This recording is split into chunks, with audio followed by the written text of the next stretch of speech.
Hey everybody, what's going on? Past Yunk here. I wanted to show you a very late game, 280 level, New Game Plus Plus version of the Dark Moon Greatsword.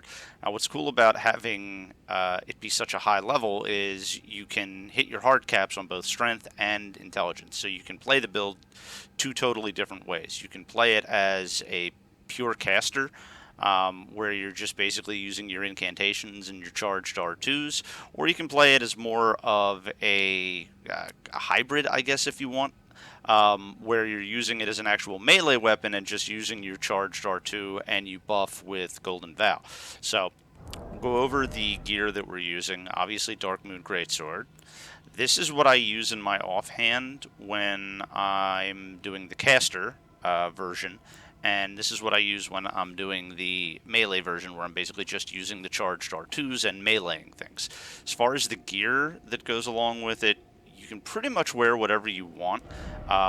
If you put Ranni's hat on here, it will increase Ranni's Dark Moon.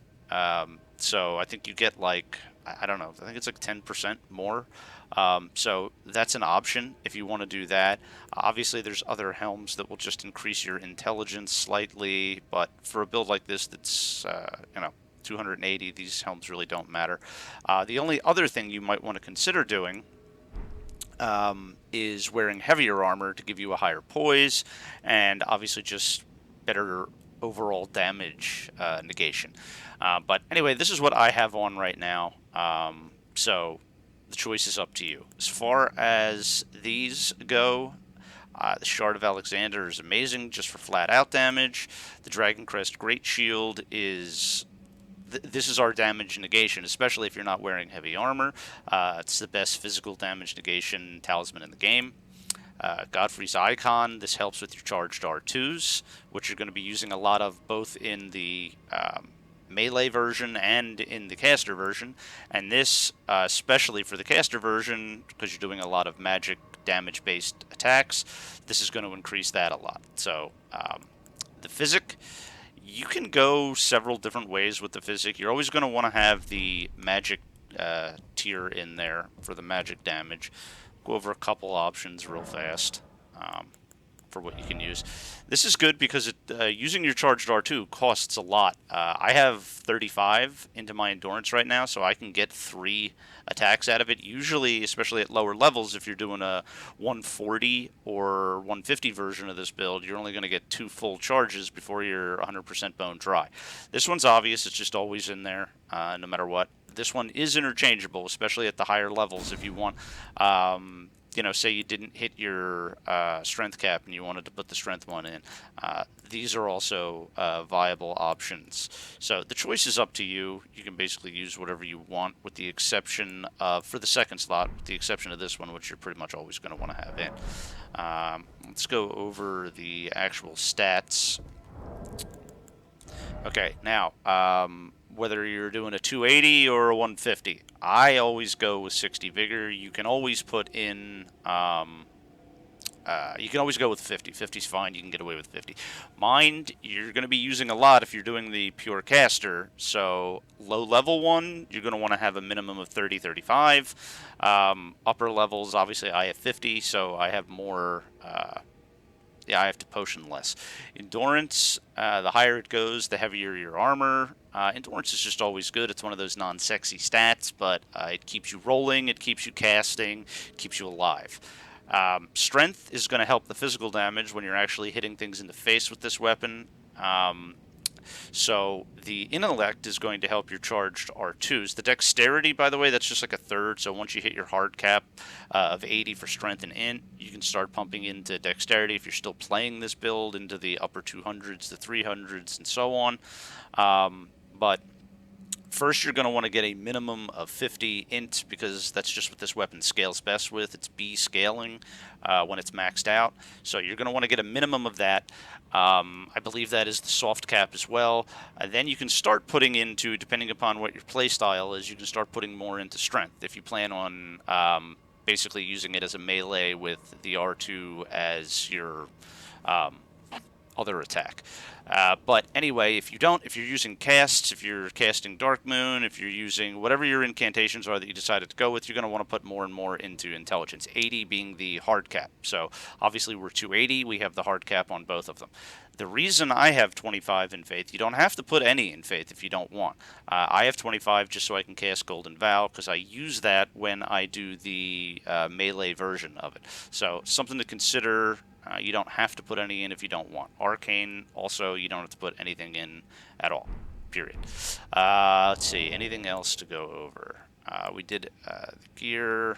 Okay, well, let me show you how these two different versions work. I'll show you what the damage difference is, and you'll see what the playstyle difference is, and then we'll get into some actual gameplay footage of how this works in the end game. All right, see you in a bit. All right, so we're going to look at what you would do as a perfect world opener on a boss with the pure caster version. So we're going to pop our physic, we're going to buff our weapon, we're going to cast down Terra Magica, then we're going to cast Rannis Dark Moon, and then we're going to fire our twos at this guy. Here's the physic. Terra Magica, buff the weapon. Now we're going to cast Rannis Dark Moon.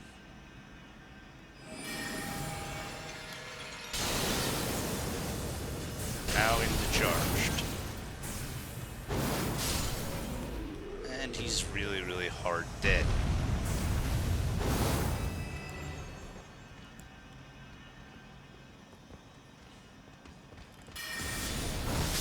And they're hard dead as well. Alright, so this would be the melee version. I say melee because you'll basically just be using melee and your charged R2s. You won't have any of the incantations to cast because you won't be having the scepter in your offhand. So this would be the buffing up before a boss. You would pop your physic, buff with Golden Vow, weapon buff, certainly two-hand it for style points.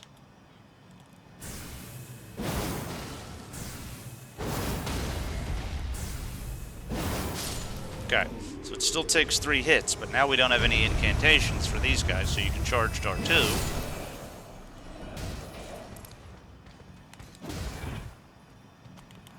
Or you can just melee. So, and that's the point of this build. That's the point of this version of this build, is you're just going to use those charged R2s, and you are just going to be meleeing things. Now, obviously, you could just easily switch between and say, hey, look, I'm doing both of them.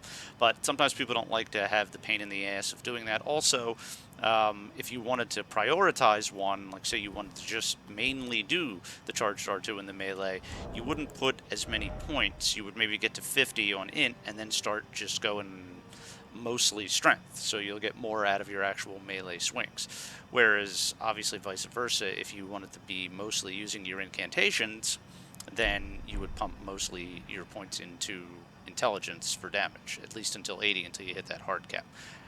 That's the luxury of having a 280, is we have a hard cap on both. But anyway, the choice is yours. Both of them are fun, and as you saw, it took 3 hits to kill him with both builds, or both variants of the same build. But the caster version, because you're casting down Terra Magica and you're using Rannis Dark Moon, is far more damage. So when you're going against an actual boss and not just some kneeling down asshole giant here, it's going to do significantly more damage to them for your opener. And like I said, it's only going to be your opener. You're certainly not going to be using things like that for trash. You can cast down Terra Magica for trash mobs and kind of kite around it, you know, kind of like running around in a druid's healing circle in WoW. But the choice is up to you which version you like.